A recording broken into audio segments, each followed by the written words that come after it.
അവിഹിതമായി കാശ് കട്ടുവാരിയ നിന്റെ അത്യാഗ്രഹത്തിന്.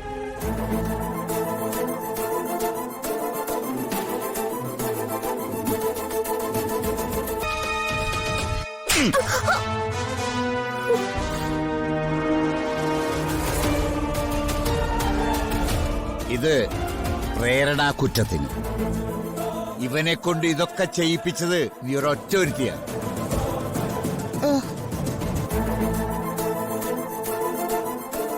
തെറ്റ് ചെയ്ത ആർക്കിട്ടായാലും ഇങ്ങനെ കരണം പൊട്ടുന്ന അടി കിട്ടും.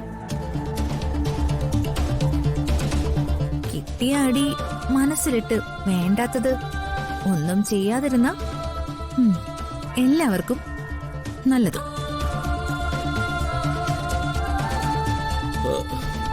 ഒരു പൊതുമാപ്പ്.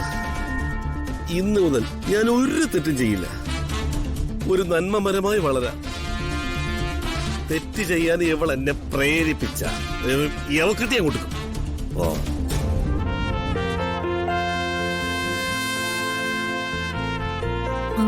വീട്ടില് യാമിനി ചെറിയമ്മ വന്നിട്ടുണ്ട്. അമ്മായിയും ഞാനും ഒക്കെ നാളെ വീട്ടിൽ പോവും. അയ്യോ, മേഡം പോവാണോ? പോണോലോ രാധമേ. പ്രതാപൻ ഡൽഹിന്ന് വരും. ഇനിയും വരാലോ. മേഡം ഉണ്ടായിരുന്ന ദിവസങ്ങള് എന്ത് സന്തോഷമായിരുന്നെന്നോ. ഇനിയും കാണാലോ. ഇനി അങ്ങോട്ട് ഈ കുടുംബത്തിന്റെ കഷ്ടകാലമായിരിക്കും. ഇതിന്റെ അസ്ഥിവാരം ഞാൻ ഇളക്കും.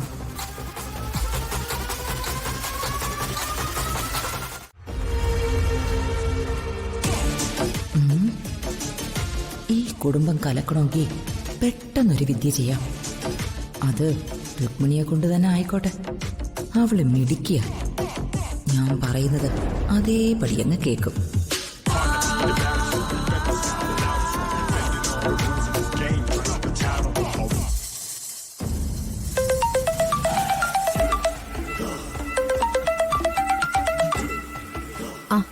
അംബികെ, എന്തുണ്ട് രുക്മിണി വിശേഷം? കുറച്ചു ദിവസം ആയല്ലോ വിളിച്ചിട്ട്. വിശ്വസിച്ച് വിളിക്കുന്നത് എങ്ങനെയാ അംബികെ? പിന്നെ അംബിക ഇപ്പോ എന്റെ പുന്നാര മരുമകളുടെ വീട്ടിലെ വിരുന്നുകാരിയാണല്ലോ. വിരുന്നും സൽക്കാരമൊന്നും അല്ല. പിന്നെ അങ്ങനങ്ങ് കഴിഞ്ഞു. അല്ല അത് പോട്ടെ, മരുമോൾക്ക് ഇപ്പൊ എങ്ങനെയുണ്ട്? അയ്യോ എന്റെ പൊന്നംബികെ, എനിക്ക് വലിയ തലവേദനയാവള്. എന്റെ തലേന്ന് എങ്ങനെയെങ്കിലും ഒന്ന് ഒഴിവാക്കിത്താ. അവളെയും അവനെയും തമ്മില് ഡിവോഴ്സിൽ എത്തിക്കാനുള്ളൊരു പ്ലാനുമായിട്ടാ ഞാനിപ്പോ വിളിച്ചത്. ആണോ? ഓ, എന്നാ വേഗം ഒന്ന് പറഞ്ഞതാ അംബികെ. എന്നാ കേട്ടോ. ആ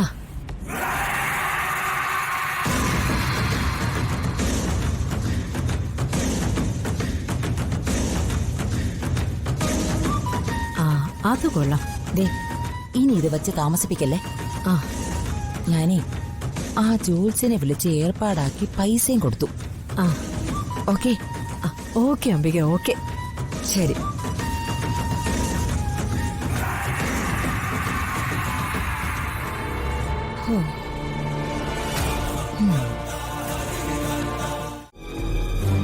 ചെവിക്കുറ്റി നോക്കി ഞാനൊന്ന് പൊട്ടിച്ചു. അതൊരു ചെറിയ ഏറുപടക്കം മാത്രമായിരുന്നു. Just sample. ബോംബ് പുറകെ വരും. എന്താണ് നീ ഒരുമാതിരി വരട്ടുന്നേ? ഒരടിയിൽ തീരുന്നതല്ലാന്ന് നിങ്ങളെ ഒന്ന് ഓർമ്മിപ്പിച്ചതായിരുന്നു. മാലപ്പടക്കം പോലെ പലതും പുറകെ വരും. പോടാ അവിടുന്ന്. ഋതു, നടക്കാൻ പോകുന്ന സുനാമി എന്താണെന്ന് ഒന്നിവരോട് പറഞ്ഞു കൊടുക്ക്. പാവല്ലേ, ഒന്ന് കരുതിയിരുന്നോട്ടെ. അത് വേണ്ട. അതറിഞ്ഞ അതിനെതിരെ എന്തെങ്കിലും വൃത്തിയിട്ട കളികളുമായിട്ട് ഇവര് വരും. അതുറപ്പാ. വരട്ടെ. വരാനാ ഇതൊക്കെ പറയുന്ന. ദി ഗ്രേറ്റ് ദീപക് എന്ന പൊന്നു മകനെ അമേരിക്കയിലേക്ക് അയക്കാന്ന് എന്തായാലും നിങ്ങൾ വിചാരിക്കേ വേണ്ട. ആ കൊടും കാട്ടിലിട്ട് ഞങ്ങളെ ഉപദ്രവിച്ചതിന് അവൻ എന്തായാലും ഞങ്ങളൊരു പണി കൊടുക്കും. അതൊരേ കൂറ്റം പണിയായിരിക്കും. അമേരിക്കയിലേക്കുള്ള അവന്റെ പോക്ക് നടക്കില്ലെന്ന് മാത്രമല്ല, ആ അനന്തപിള്ളയുടെ മകളുമായിട്ടുള്ള കല്യാണവും നടക്കില്ല. അതിന് കണ്ട സ്വപ്നം അങ്ങ് മറന്നേക്ക്. അങ്ങനെയാണെങ്കിലേ ഞാൻ പറയുന്നത് കൂടി കേട്ടിട്ടേ അങ്ങ് കേറിയാ മതി. എന്താണ് ക്വസ്റ്റ്യൻ പേപ്പർ മന്ത്രിക്ക് പറയാനുള്ളത്? പ്രതാപനെ ശുശ്രൂഷിക്കാൻ പത്മയെ വേഷം കെട്ടിച്ച് സിസ്റ്റർ പവിത്രയായി ഇവിടെ കൊണ്ടുവന്നതും ആൾമാറാട്ടം നടത്തി പറ്റിച്ചതും ഞാൻ നിന്റെ തന്തയോട് തുറന്നു പറയും.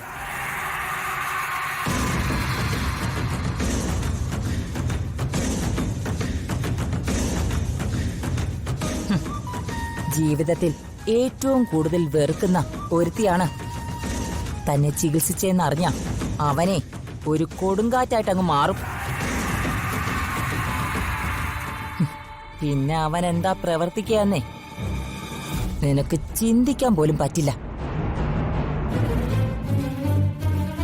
എന്റെ കരണത്തിട്ട് നീ അടിച്ച അടിയുടെ വേദന അതെന്റെ ഹൃദയത്തിലേക്ക് പടർന്നു നീറുകയാ.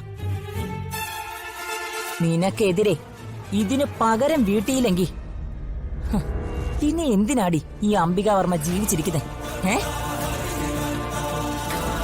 അവനിങ്ങും വരട്ടെ. ഈ കാര്യം പറഞ്ഞിട്ടേ ബാക്കി കാര്യമുള്ളൂ. നീയും ഇവനും എന്നേക്കുമായി ഈ വീടിന്റെ പടി ഇറങ്ങി പോകുന്നത് എനിക്കൊന്ന് കാണണം.